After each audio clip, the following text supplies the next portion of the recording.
Good morning students. पिछले lecture में हमने जितने भी टेक्स्ट बुक के क्वेश्चंस थे वो ख़त्म कर दिए। आज हम एक्सरसाइज पर आ रहे हैं। आपके लेसन के लास्ट पेज पर जो एक्सरसाइज है उसका क्वेश्चन मैं पढ़ूंगा और वो सॉल्व करूंगा। An object experience net zero external unbalanced force. It is possible for the object to be travelling with a non zero velocity. If yes, state the condition must be placed and the magnitude and direction of the velocity. If no, provide reason. अगर yes है तब भी reason देना है, अगर no है तब भी मुझे इसका रीज़न देना है। तो मैं इसका आंसर लिखूंगा। आंसर फर्स्ट है ये, when an object experiences A net force, when an object experiences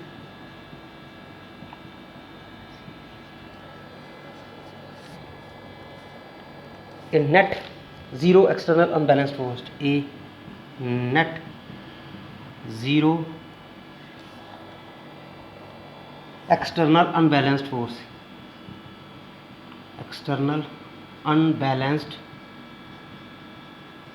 unbalanced force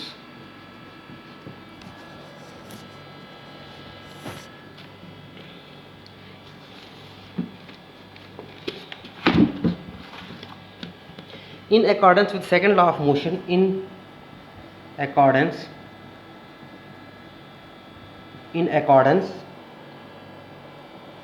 with second law of motion, second law of motion, its acceleration is zero. उसकी acceleration वो हो जाएगी zero. It's acceleration is zero. If the object was initially, दूसरी condition, if the object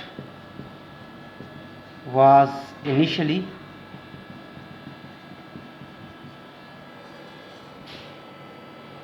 in a state of motion, in a state of motion, अगर वो motion में होगा, पहला था रेस्ट में, पहली कंडीशन क्या बोली थी मैंने, रेस्ट में, unbalanced force.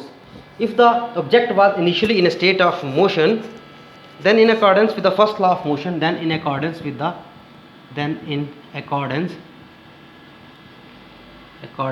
first law of motion, with first law of motion, पहले लॉ के मुताबिक, then in accordance with the first law of motion, the object will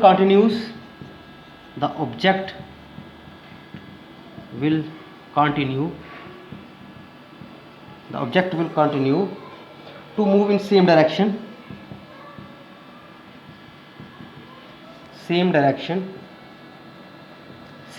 में वो मूव करेगा, with same speed, उसी स्पीड में जिस स्पीड में वो चल रहा होगा. It means that the object, इसका क्या मीनिंग हुआ, it means that the object may be traveling with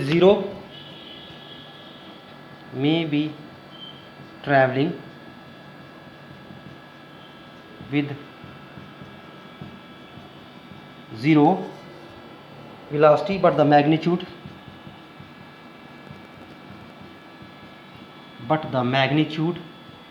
ये भी पूछा था उसने,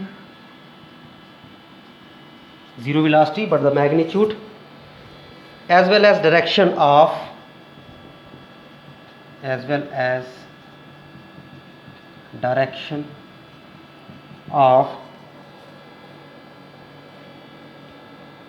velocity must remain unchanged. Direction of velocity must remains unchanged, वो नहीं बदलेगी, unchanged और कांस्टेंट थ्रूआउट, और कांस्टेंट एक जैसी रहेगी थ्रूआउट, पूरे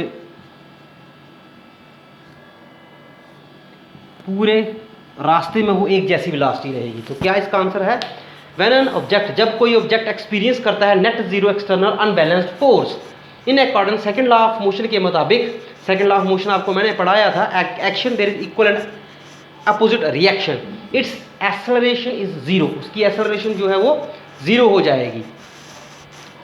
तो if the object was initially in state of, अगर ऑब्जेक्ट हमारा मोशन में होगा तो फर्स्ट लॉ ऑफ मोशन के मुताबिक क्या फर्स्ट लॉ क्या कहता था, अगर ऑब्जेक्ट रेस्ट में है तो रेस्ट में रहने की कोशिश करेगा, अगर मोशन में है तो मोशन में रहेगा जब तक हम उसको एक्सटर्नल फोर्स ना अप्लाई करें।